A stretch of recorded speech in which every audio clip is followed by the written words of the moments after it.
2025 ये पूरा साल हमारे देश के लिए काफी कसाई नुमा बीता। हर महीने कुछ दिल दहला देने वाली खबरें जिन्हें भूलना इम्पॉसिबल है। पर अगर आप भूल गए हो तो आइए जानते हैं इस पूरे साल के हर महीने की टॉप हेडलाइन। तो साल की शुरुआत हुई महाकुंभ के साथ, सनातन का सबसे बड़ा त्योहार। चारों तरफ खुशी का माहौल, भक्तों की भीड़ मानो रुकने का नाम नहीं ले रही। पर इसी भीड़ के कारण पहले दिल्ली स्टेशन पर स्टैंपेड हुआ और फिर संगम के पास वाले घाट पर। इस घटना में कईयों की जान गई। किसी ने इसे मोक्ष का द्वार बोला तो किसी ने ऐसा बोलने वालों को क्रिटिसाइज किया। बातें चलती रही और एक से एक अतरंगी लोग वायरल होते गए और देखते ही देखते जैन फेब कब खत्म हो गया पता ही नहीं चला। फिर आया मार्च का महीना और यहाँ शुरू हुए नागपुर वायलेंस। औरंगजेब के कब्र के लिए शुरू हुए इस झगड़े ने नागपुर के साथ साथ पूरे देश को हिला दिया। बसेस जलती रही, सर कटते रहे और मार्च भी खत्म हो गया। अप्रैल से उम्मीद थी कि आईपीएल के कारण ये महीना थोड़ा अच्छा बीतेगा, पर इसी महीने हो गया पहलगाम अटैक। कश्मीर में घूमने आई इन औरतों ने अपना सब कुछ खो दिया। किसी ने अपना पिता खोया, किसी ने अपना बेटा तो किसी ने अपना सिंदूर। ये चोट गहरी थी जिसने हमारे एजेंसीज पर कई सवाल खड़े किए। जवाब देना जरूरी था और वो जवाब आया ऑपरेशन सिंदूर के रूप में। ऐसा लगने लगा कि अब पाकिस्तान फिर से टूटने वाला है, पर ऐन मौके पे उसे यूएस ने बचा लिया, जैसा वो हमेशा से करता है। हमेशा से याद आया ये आरसीबी हमेशा हारती थी, पर इस साल वो चीज बदली और किंग को मिली उनकी पहली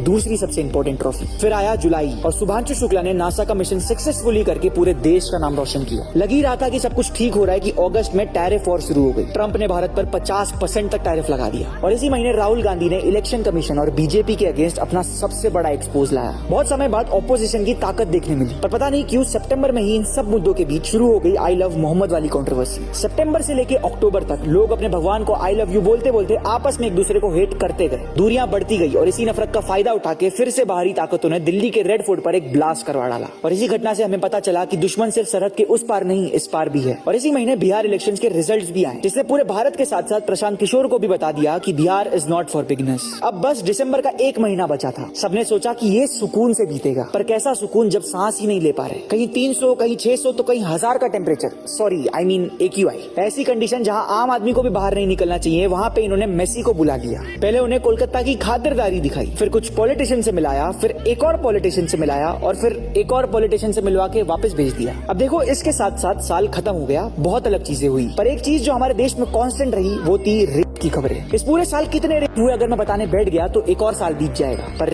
तो होते रहेंगे और उनके दोषी बाहर घूमते रहेंगे। सोचा था इस वीडियो को कुछ अच्छे नोट पे एंड करूं, पर जब देश में कुछ अच्छा चल ही नहीं रहा है तो अच्छा बोलूं कैसे। इस पेज पर आपको शुगर कोटेड बातें नहीं मिलेंगी। इंडिया इन लास्ट 24 आवर ये एक मजबूत स्पाइन रखने वाला जेंजी मीडिया पेज है और हमारा कर्तव्य है आपको देश की कड़वी सच्चाई बताते रहना। तो देखो, बात सीधी सी है, ये देश जल्दी सुधरने वाला नहीं है, कड़वी चीजें होती रहेंगी। इसीलिए कह रहा हूँ, फॉलो कर दो इंडिया इन लास्ट 24 आवर्स को और जानते रहो अपने देश की कड़वी सच्चाई।